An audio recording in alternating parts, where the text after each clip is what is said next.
I'm not afraid anymore all the time. I was always afraid. It's a pretty emotional book.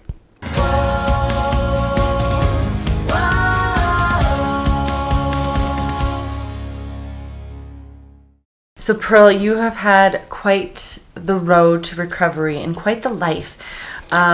You've come up with a book. It's called I, the Woman, Planted the Tree, A Journey Through Dreams to the Feminine. Beautiful. So can you tell me a bit about your history and how you came to begin writing this book and studying dreams? Studying dreams and writing a book.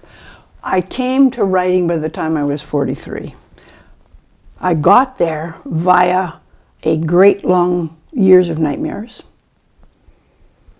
a trip to a private school where I spent a few weeks before they said I should come home.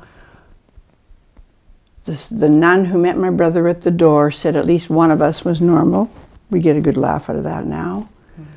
I went through university depressed. I went through business college depressed. I'm a Catholic.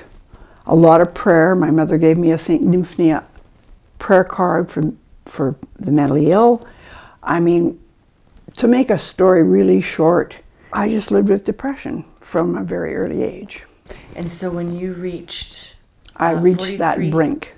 It was 1988 and you were near suicide. I'm realizing now as I think this through, midlife women are faced with the possibility of transformation or not. The soul, the individuation process moves us. Psyche says, transform. So I've transformed my life since 1943 through meditation work, through dream work, through writing, and through probably reading, I don't know how many, dozens and dozens and dozens of books. All of these? All of these books and a few more. And you said 1943, but it was 1988 and yes. you were 43 years and old. I was 43 years old. Okay. Yes. So what happened when you were 43 years old? Well, when I was 43 years old, a friend said, enough already, maybe let's try meditation. I mean, this is the best friend in my life, or one of my best friends in my life, Verna. And I went to meditation at her house. I went with other friends, and I began to rethink my entire life. I'd been praying since I'm a small child. It wasn't working. So I began to do something else, which is meditate and to listen to my own inner world. I got a book that said I could ask for a dream. I asked for a dream and I got the first dream, which I now realize was the descent to the goddess. So you asked for this dream. Right. Tell me about this dream. In my dream, I'm on the 8th floor of the Hardy Court building in downtown Edmonton, which is where my office was. I step into an elevator. It begins to fall. I'm surrounded by a lot of unknown women, and they're screaming. And I'm praying, Jesus, make it safe.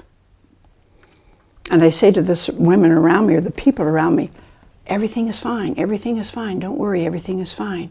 We keep falling and falling and falling. Finally I land, and I land in chicken feathers or lamb's wool pillows. I've never really decided which.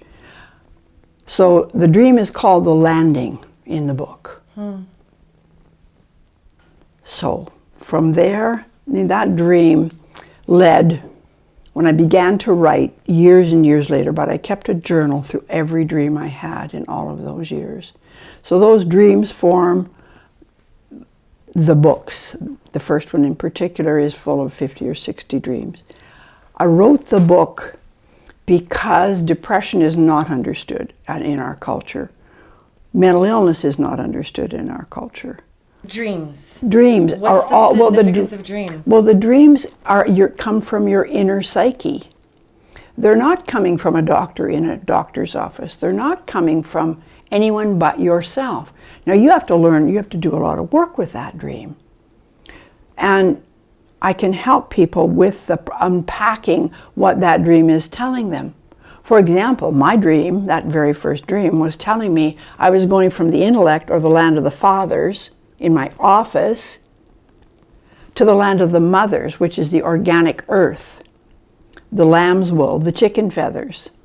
There's a big transition going on in our culture from the land of the fathers to the land of the mothers. We got to get them to meet in the middle.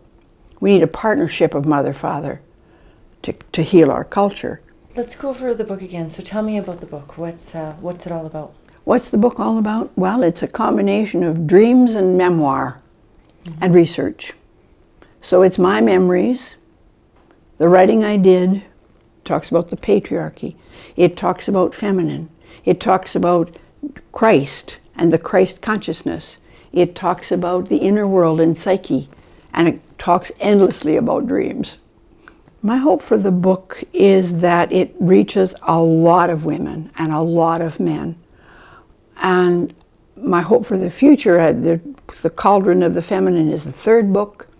The second book comes out in about 6 weeks from now. It's called Authoring Self, because I rewrote myself from the inside out. I'm not afraid anymore all the time. I was always afraid. It's a pretty emotional book. Now I look and I say, I'm very thankful, I'm very blessed. I have a strong faith, and that doesn't mean in the institution, it doesn't mean in the structure. It means in the world, the inner world, a great deep amount of faith that I will and did survive. And I think other women and other men will survive. They have to trust their own inner world.